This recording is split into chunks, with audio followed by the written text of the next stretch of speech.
السلام علیکم بچوں. سبق گھریلو ملازمہ نے نوبل انعام پایا شروع کرنے سے پہلے میں تھوڑا سا تعارف ان لوگوں کا دینا چاہوں گی جو ہمت اور استقلال سے کام کرتے ہیں اور کامیاب ہوتے ہیں.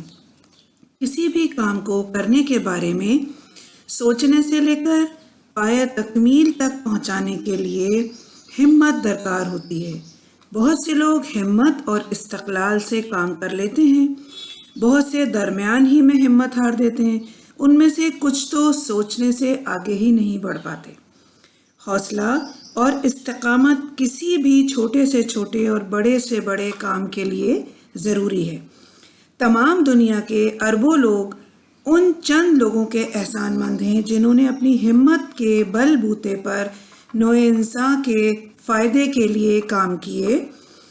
ان میں سر فہرست انبیاء اکرام ہیں جنہوں نے باوجود انتہائی مخالفت کے انسانوں کو ان کے بنانے والے کی پہچان کروائی، زندگی گزارنے کا صحیح طریقہ بتایا اور برائی اور بھلائی کی تمیز سکھائی. یوں وہ انسان جو اپنے کام کو تندہی اور جانفشانی سے کرتا ہے باہمت انسانوں کی فہرست میں شامل ہوتا چلا جاتا ہے.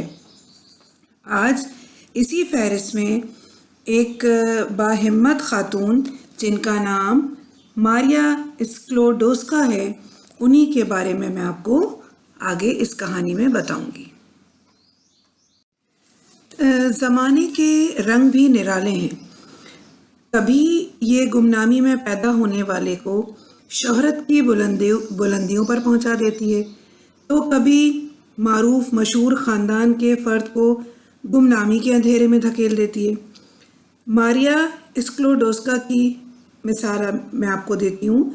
ان کے باپ پولینڈ کے اسکول کا ایک ٹیچر، ماں ٹی بی کی مریضہ. ایسے خاندان میں ایک بچی پیدا ہوتی ہے، ابھی وہ 11 سال کی ہی ہوتی ہے کہ ماں کا انتقال ہو جاتا ہے. باپ کو اپنے وطن کی آزادی کے لیے جد و جہد کے جرم میں ملازمت سے نکال دیا جاتا ہے. ایک بہن ٹائیفائڈ کے مرض میں مبتلا ہو کر موت کا لقمہ بن جاتی ہے. حکمراں قوم نے عورتوں کی تعلیم پر پابندی لگا رکھی ہے کہ مطلب عورتیں تعلیم حاصل نہیں کریں گی.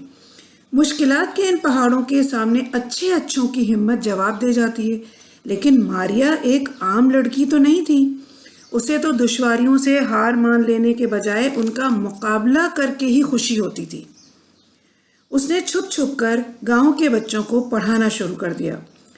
اس کی بڑی بہن برونیا کی خواہش تھی کہ وہ ڈاکٹر بنے. پولینڈ میں رہ کر ڈاکٹر بننا تو دور کی بات ہے، اعلیٰ تعلیم حاصل کرنا ہی بہت مشکل کام تھا. خواہش کو پورا ہونے کا ایک ہی راستہ تھا کہ وہ فرانس چلی جائے، لیکن سفر کے اخراجات، پیرس میں رہنے کے اخراجات کا بندوبست ایک بہت مشکل کام تھا. اب ماریا کو اپنے ایثار یعنی قربانی کے جذبے کا مظاہرے کا ایک اور موقع ملا. اس نے بہن کو فرانس بھیجنے اور تعلیمی اخراجات کا بوجھ اٹھانے کی ذمہ داری اپنے سر لے لی. اس کام کے لیے اس نے شہر کے ایک کھاتے پیتے خاندان میں بچوں کی دیکھ بھال کے لیے ملازمت کر لی اور اپنی بڑی بہن سے یہ وعدہ لے لیا کہ جب وہ تعلیم مکمل کر لے گی تو ماریا کو فرانس بلا لے گی.